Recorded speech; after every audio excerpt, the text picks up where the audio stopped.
Hello, everyone, and welcome to another episode of the Wise Decision Maker Show, where we help you make the wisest and most profitable decisions. And today, we'll talk about the wisest and most profitable decisions about the new bivalent boosters and how executives really need to promote these newly updated booster shots, because that's an opportunity for leaders to persuade employees to actually make good decisions, and they should advocate for this cause publicly to help the businesses improve their bottom line, and we'll talk about why, and protect them because they protect employees against the new Omicron subvariants ahead of a surge which we are already experiencing this winter, and we might experience a worse surge, and also serious complications that research is showing are associated with long COVID. So let's talk about that. Why promoting the new booster shots is actually good for companies, good for leaders. It will decrease employee sick days, so less sick days. It will reduce super spreader events from COVID, from employees who come to the office and have various problems. And it helps minimize the PR problems that are associated with such activities, the super spreader events. Also, my focus right now, I'm helping 12 companies already return to the office, figure out their future of work arrangements, and we're seeing that employees are afraid of returning to the office because of COVID. So promoting the Omicron-specific bivalent boosters helps reduce employee fears, and it improves employee trust in the leadership to do so. And finally, it serves the interest of all stakeholders, not simply within the company, but outside the company as well, as part of stakeholder capitalism. Now, let's talk about the new booster shots. We know the research shows they're very effective. They're effective against Omicron and the original COVID strain alike, so both strains. That's why they're called bivalent. They're safe and they're more effective than the previous vaccines overall. Now, getting the bivalent booster is for everyone who's 12 years and older. They're widely available. The US federal government purchased them for everyone. They're affordable, therefore, so you can get them for free. So no cost. And this is a good time to get the bivalent booster. There's no bad time. So according to Rochelle Walensky, who is the director of the CDC, there is no bad time to get your COVID-19 booster shot, and she strongly encourages everyone to receive it. Unfortunately, there are some challenges with getting people to accept the COVID booster shots because people have some vaccine hesitancy, still experiencing that, and they don't know about these vaccine bivalent boosters, their benefits. So we see from studies that there's a low intent to get the shot. Half of all respondents heard a lot or some about the new booster, so half didn't even hear some. Less than a third intend to get the new booster, according to a Kaiser Family Foundation COVID vaccine monitor study. 65% of Americans believe that it's a good time to return to normal, that it's safe. And that's not a good idea, despite there's serious risk in contracting the virus, so which can cause a lot of problems. And according to an Ipsos poll, some people are afraid of it, but most people believe that going back to normal is completely safe. Not a good idea. The updated boosters can truly be a game changer because we can see, as we're saying already this winter, and we can see more of a COVID winter surge. There are new variants like the XBB 1.5 that are coming up that could more than quadruple the current infection rate, according to projections from the University of Washington. So new booster that we have right now offers the best possible protection against infection from a projected COVID wave. Another problem that we're having, it's not only the new variants, but also that the old vaccines, their effectiveness is waning. So that's a serious problem that we need to deal with. The original vaccine's effectiveness wanes after 4 months, according to a CDC study. So effectiveness against hospitalization decreases. So from 71% right after you get the shot to 58% after 4 months. So it's a significant decrease.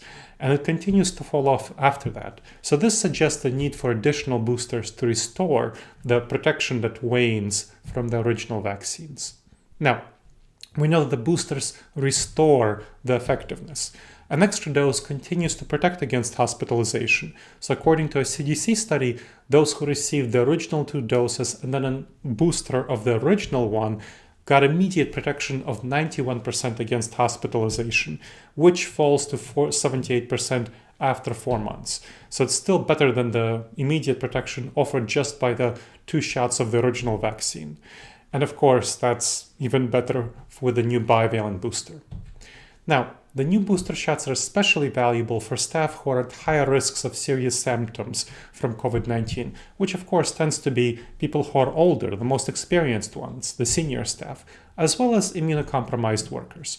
So new boosters can reduce their vulnerability. Another issue that we wanted to address is long COVID.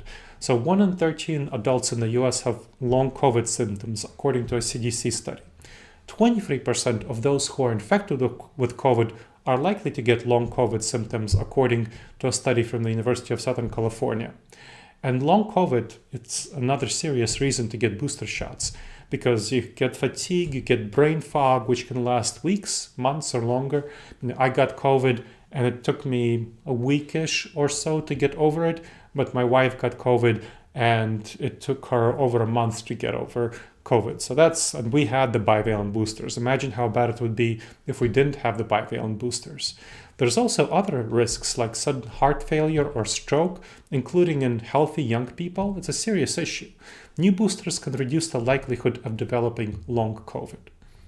Now, businesses can face a lot of talent challenges with workers because of long COVID. It's worsening the labor shortage. 22% of those who had long COVID were unable to work. Another 45% needed reduced hours, according to a study in The Lancet. So that's a serious blow to companies.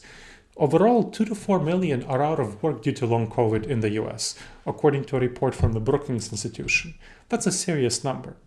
Unfortunately, employers are not doing nearly enough to promote the new booster shots, despite the problems from the COVID winter surge for their staff. So we've seen examples of recent COVID outbreaks at major employers that mandated returns to the office like Google, CalPERS, and so on. And so leaders, by failing to take action, are falling into what's called the mission bias, which is a cognitive bias that reduces the perception that not taking an action is not problematic. So they're reducing the perception of the problematic nature of an action. You're downplaying the costs of an action, that you're not taking the action to promote the boosters, whereas it's actually a serious issue to not take the action that's needed. Some leaders are actually going in the opposite direction. Rather than encouraging COVID mitigation, they're rolling back vaccine mandates because they want staff back in the office, like Goldman Sachs. That's a very bad idea. So let's talk about the benefits of promoting the new boosters. Number 1 is reducing sick days. Workers are less likely to take sick leave, reduce working hours, and withdraw from the labor force. Then, avoiding bad publicity. You'll minimize the PR fiascos, you'll minimize COVID outbreaks, and even if you do have COVID outbreaks and bad PR, my clients, and I helped a number of clients transition to hybrid work, they're finding that if they do promote the new bivalent boosters, that reduces the negative publicity associated with the COVID outbreaks, because they can say, well, we did everything we could. Then, you're addressing return to office resistance. So employees fear returning to the office. According to an Ipsos survey, 57% were worried about COVID in the office. And so my firm, Disaster Avoidance Experts, surveyed a Fortune 500 SaaS company, which found that 64% of employees were concerned about COVID in the office. So promoting the new boosters, we found in that survey, reduced employee fears. And so they are less likely to resist returning to the office. Next, stakeholder capitalism. So serving the interests of all stakeholders, that's called stakeholder capitalism. And according to the Business Roundtable statement of top CEOs, this defines a new purpose of companies, including supporting the communities in which they work, taking into account the needs of all stakeholders, and thus reducing COVID serves these broader community health concerns. And finally, you're earning employee trust. So people trust businesses more than the government. So Edelman's Trust Barometer shows that 86% of respondents expect CEOs to speak out on public issues like pandemic impact. And these expectations require leaders to be trustworthy, exemplars. So by advocating for new boosters, they can do so. Now, let's talk about behavioral science approaches to promote the new boosters. As COVID is transitioning to the endemic phase, mandates are really not the right way to go. You're seeing some mandates, that's not what I'm talking about. The effective approaches So the effective approach is to increasing booster uptake. You want to create appropriate norms, ones that would help encourage all employees to actually get boosters. And you want to have some interventions that are informed by nudges, so small decision-making influences to help employees make the right decisions. Now, let's talk about the norms. What does it mean to create appropriate norms? That means that you need to lead by example. So leaders need to lead by example. Whether they lead a whole organization or a team, you want to lead by example. Publicly advocate the cause, publicly advocate boosters. Of course, get the shot yourself, be a model. So be a role model in both speaking about it and taking the actions themselves. So doing the actual, getting a booster shot publicly. So get it yourself filmed, photographed, doing so. I'll give you an example of my client who educated employees about the benefits of bivalent boosters through a newsletter, showing the CEO herself getting the jab, getting the booster. So a photograph and a description from the CEO of a statement about her experience getting the booster, and encouraging discussions on boosters among teams. So encouraging people to leaders, lower level leaders, rank in the middle and lower level managers to discuss getting the bivalent booster. Also, she invited an epidemiologist to give a talk to address staff concerns about getting the booster. What about nudging? Nudging employees to get the shot. Let's talk about that same client, what they did. So nudged employees by offering paid time off to get the shot. So reducing barriers by offering paid time off, giving a sick leave for side effects. So if you have side effects, you can get sick leave. That's not a problem at all. And then a prize, an actual prize of a paid weekend getaway.